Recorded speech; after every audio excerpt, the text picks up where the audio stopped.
Welcome to HorrorBabble. Growing up in the wilds of the Northwest, many a fable stalked the empty streets and open fields after dark.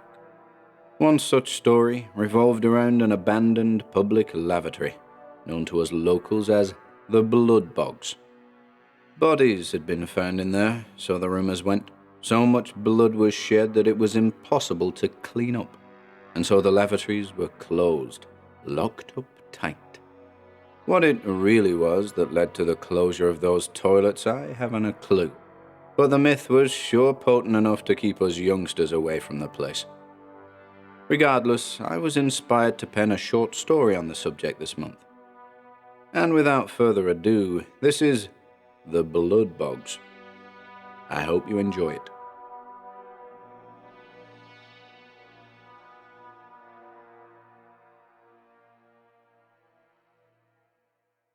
The Blood Bogs by Ian Gordon.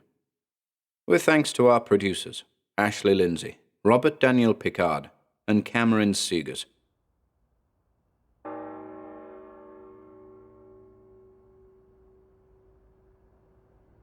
I glide like a frozen chicken on a conveyor belt, beyond the safety of the floodlit streets, beyond the grove of drooping sunflowers, beneath the pinnacle of St. Bartholomew, and into the silent wastes of the abandoned cemetery. It's dark here. Sunlight rarely kisses the forgotten tombs. They're damp with moss which pulsates noiselessly, the beating hearts of the crumbling stones. My journey continues, but I'm only partly aware of my surroundings, beneath the clawing canopy of ancient oak, beneath the many-eyed sky that blinks out of sight to the rhythm of the church bell as it chimes in the night. But into the depths of the cemetery I descend, where the headstones are weathered, anonymous, and grey. The weeds have enclosed them, caressing them with fingers of green, tearing them down, a restoration eagerly conducted in the absence of man. Darker still, my destination is revealed. There, in the gloom, little more than a stone pile in the shadows, the Blood Bogs standing proud in the clutching foliage. This path, unlike the other long-forgotten byways of the cemetery, is known, is used, is frequented often, for the edifice at the bottom of the graveyard, once a public lavatory, is now a lair, a tainted tenement, an open secret we all must keep.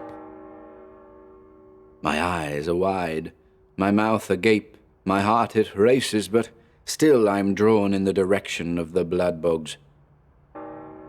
Closer still, and the church bell ceases. Its final, melancholy cry fades into oblivion as my aching limbs endure their unwilling flight, my mind ablaze with dread and wonder. I see the doorways, the ladies and the gents, the portals of terror whispered of exclusively in the dying hours of the night, behind the safety of locked windows and bolted doors.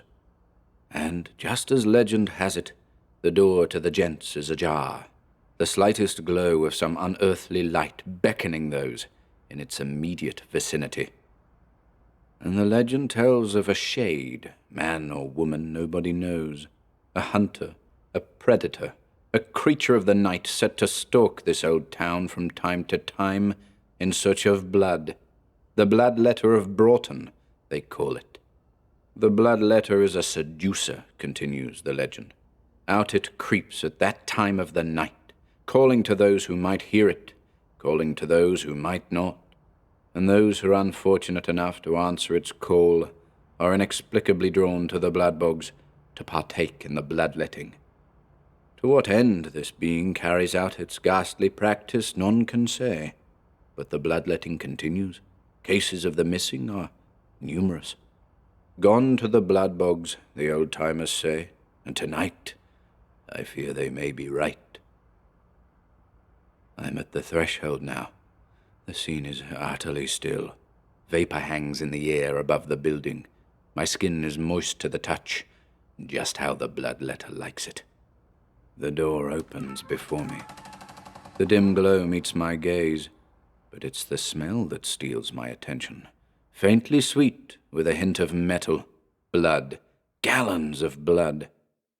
I cross the threshold. Into the Blood Bogs I'm born. There's no electricity in here. Hasn't been for years. Just the blazing torches, lit by the bloodletter. Dancing flames in the humid lavatory, illuminating the grey stone walls.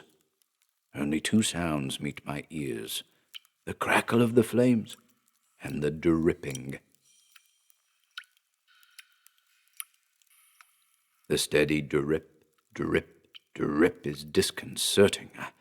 I'm in the Blood Bogs, and I don't want to be. The legend tells of the dripping, and, furthermore, the legend tells of the source of the dripping. And, as my mind reels from the horrible reality of my present situation, I cannot ignore the rusty urinal, now a grisly drainage system for the scarlet streams issuing from 3 dilapidated toilet cubicles.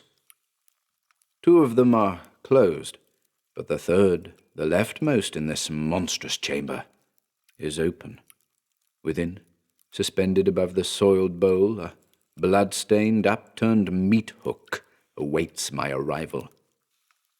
All the while, the drip, drip, dripping intensifies about me, and again I recall the old stories, the bloodletting of the bloodletter, bodies suspended from hooks, the crimson liquid collecting in the toilets below, the abominable shade lapping it up.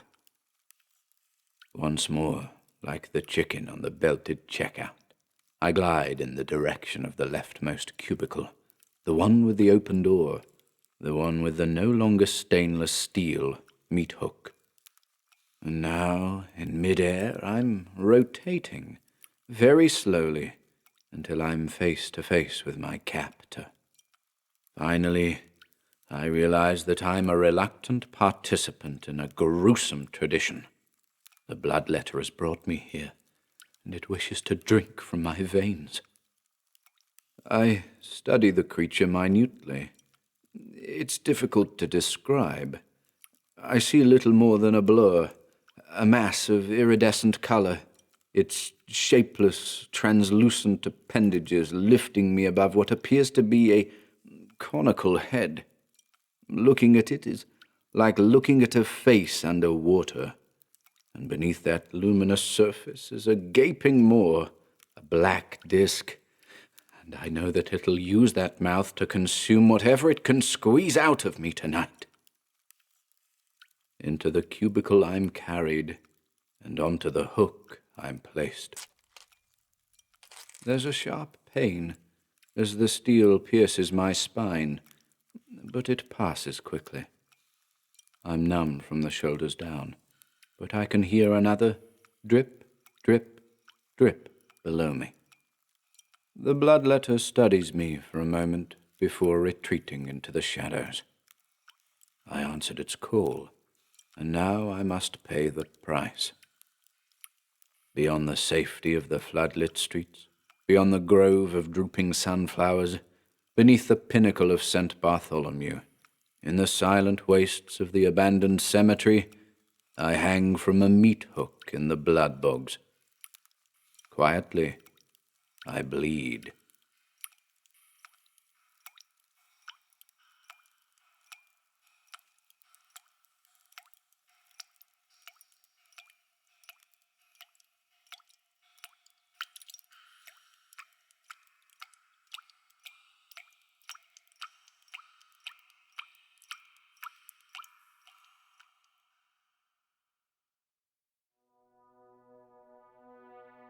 Thank you for listening today.